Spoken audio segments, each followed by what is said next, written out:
This is a quick recap for Minecraft Live to anyone who doesn't want to watch it or hasn't watched it already, since this is actually 2 hours and 15 minutes long. So let's go through it. First off, they start out with the pre-show. Now the pre-show shows a bunch of Minecraft creators and showing what they have done. And this is really cool. You get to see what the community has done before it actually starts. Now moving on to the actual show. Now in the intro, they give off this little animation and they just tell you a recap of what's going to be happening in Minecraft Live. But we'll get into that. So moving on to the actual start of the show, which is looking at caves and cliffs from a different kind of point of view. Over here they talk about how people in Mojang actually worked on the caves and cliffs update by testing it out, testing the updates, checking that performance will be fine, and how they get inspiration for the caves and the cliffs. And then also they talk about how the community has helped as well.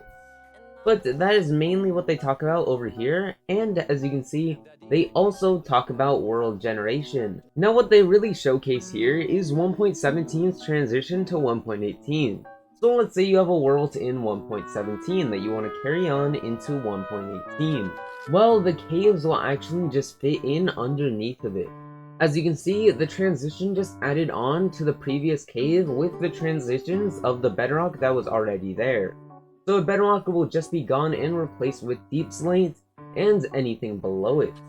Which is really good for anyone who's playing before 1.17, they actually get the new caves, and also they don't have to go very far into new places to actually get all these new items.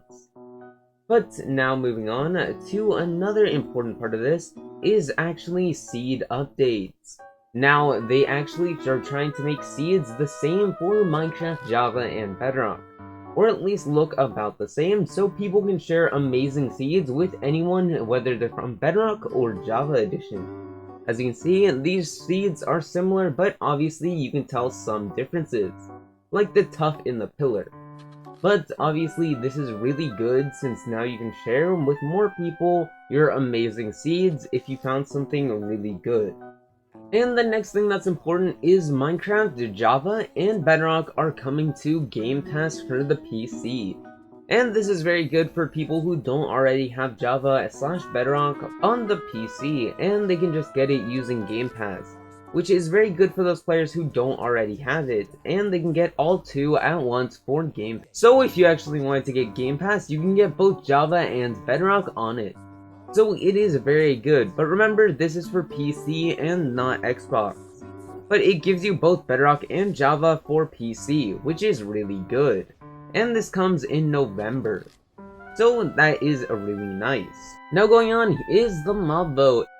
After the intro, they give a quick recap on what all the mobs do. The glare will detect places where mobs can spawn and will get grumpy near it.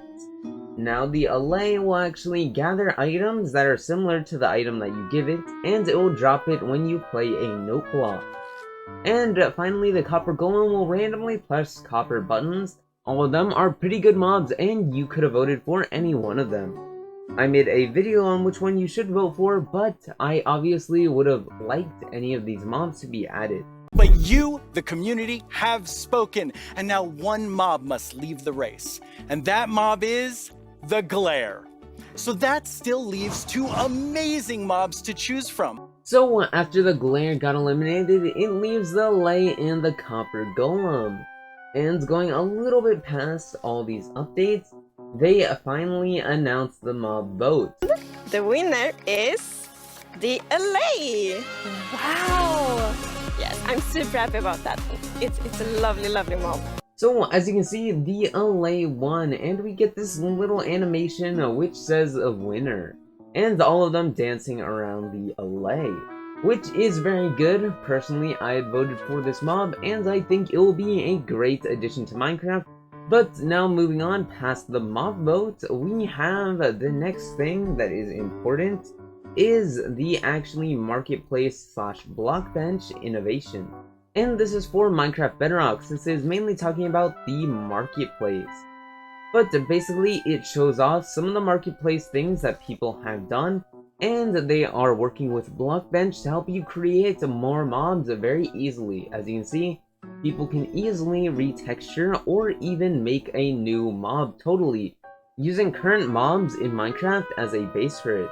But as you can see here, people make their own special mobs and it is very easy. This person actually made it off of using a bat. So it is very cool, and you can even make special animations for them or have them base off their base mob animation. And you can easily add them by making a pack and pressing add. So this is very cool for anyone who wants to actually make their own mobs in Minecraft Bedrock or want to start working with the marketplace.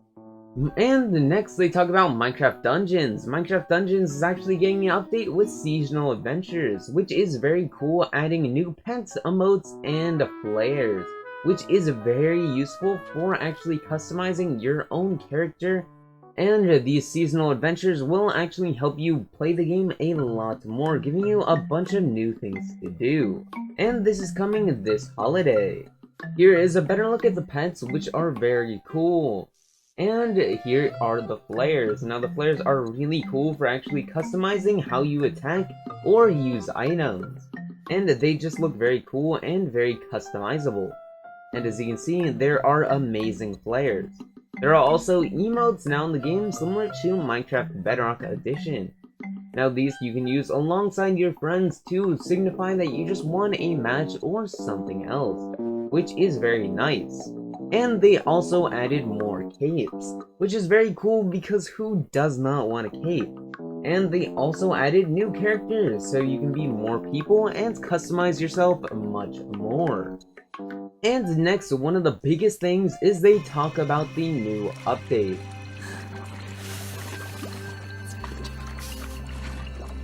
Now it's the big moment. Let's talk to Agnes about the next update. So the next update is called the Wild Update.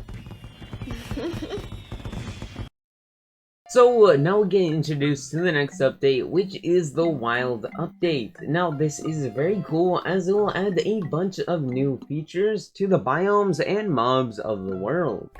And they actually talk a lot about this, much more than I actually expected them to. Now in the Wild Update, they talk first about the Deep Dark, and the Warden is sadly getting pushed back to 1.19. But don't worry guys, they are making it a lot better and making it a much harder mob to actually encounter. As you can see, they have new structures similar to the bastions that piglins have. And then we get a look at the Skulk Catalyst. As you can see, they kill a zombie and the XP from it actually transfers to actually make you allowed to farm this block. Now this is actually very good as you can actually farm it a lot by using this. And it gives another use to XP, which is very useful to actually do. And as you can see, you can harvest the Skulk with Fortune. But a hoe is the fastest way to actually farm this. But remember to have Fortune or you won't get it. But if you do it without Fortune, you can actually get some XP back that was wasted by using that. And as you can see, you get some XP, which is very good. But now, moving on, they also talk about the Skulk Streaker, which will alert the Warden that you are here. As you can see, it plays that animation and it gives you the darkness effect, which is a brand new effect that darkens your screen just like so. And this will do it for a certain period of time. And as you can see over here, we actually get a look at the Warden. He breaks one of the Skulk Streakers and a bunch activate off. And then the Warden rises up from the ground as you get a assault from that split second, and he tries to crouch away from it. But obviously he has the darkness effect, which will affect his vision a lot. As you can see, you can barely see the Warden, and it is notified towards him and has to go near him. And obviously the Warden will start hurting him a lot. And the Warden can actually smell you if it's close enough to it, which is an interesting effect. So don't be too close to it or it'll actually try to sniff you out. But obviously don't make too much noise as it will be alerted to you from far away. And it will stop at nothing to kill you. As you can see, it jumped off that cliff just to kill you. And it does a lot of damage. Now that is insanely cool. But moving on to more of the Wild Update stuff is the biomes. Now we get a little glimpse of how they're thinking about changing up the biomes with this art. First up is this swamp art, which adds a much better atmosphere to the current swamps, making them look a lot cooler. And we can see some of the new features I'll be talking about a little bit later. But this is a very good image and will help out the swamps be a lot more different and look a lot better. But another image that we get to see is the birch forest. As you can see, the trees will be much taller and will be far spread out, which is very cool. There also will be new things. As you can see, there's some mushrooms growing on the trees, and this provides a much better atmosphere, which is very cool as it changed the current birch forest or a new variant to them. But moving on, we also get a glimpse of the changes to the swamps. Now this is a pretty big change as it actually brings back stuff from the old mob vote where we actually got the goats instead of the frogs. But we can see a lot of stuff. And first of all, they introduced the new tree, the Mangrove. And as you can see, it has little roots coming off of it as well, and these little plants too. But we actually are getting them now, along with the chest boats. And you know this will count with frogs as well. So this is very useful as you can actually get all of these stuff that were in the previous mob vote that a lot of people wanted but we didn't get. And this is the frog. That's 3 total variants, this one and 2 others, which are very cool. The next variant of the frog is actually the snowy frog, which will look like this dark greenish sort of color. And you get them by bringing tadpoles over to a snowy area and letting them grow up into these new frogs. And the tadpoles actually look something like this. As you can see, they're very small and look like the fishes / axolotls. But obviously they are very small and you're going to want to pick them up in a bucket. And the last frog is the tropical frog. Now it's kind of this white / yellow type of frog to blend in with the sand, which is another cool frog variant to get if you would like. Now along with the frogs, there are also a bunch of other new mobs. Now the other new mobs are fireflies. Now fireflies are very cool as they're just like little mobs that go around, and the frogs will actually try to eat these fireflies, which they are very cool. As you can see, some of them are eating them right now.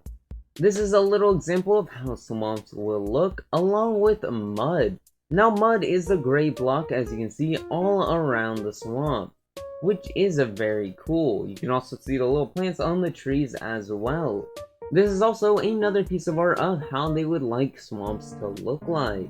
For the mud block, you just get dirt and a water bottle and you can make mud yourself.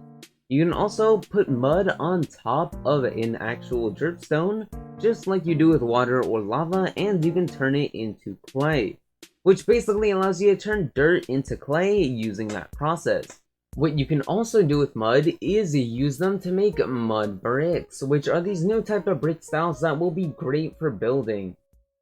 And the new wood, which is the mangrove tree wood. Now this is a very kind of special type of wood, which kind of looks like jungle, but a little bit more red / pink. But it is another type of wood that you can use for building, which is very good. And that is it for my Minecraft Live recap. I hope you guys enjoyed. I will actually be posting a lot more soon. I just haven't got around to it yet. But thank you guys for all the support. We are almost at 1,000 subs, so if you haven't subscribed, please subscribe already. And I'll see you guys next time. Peace out.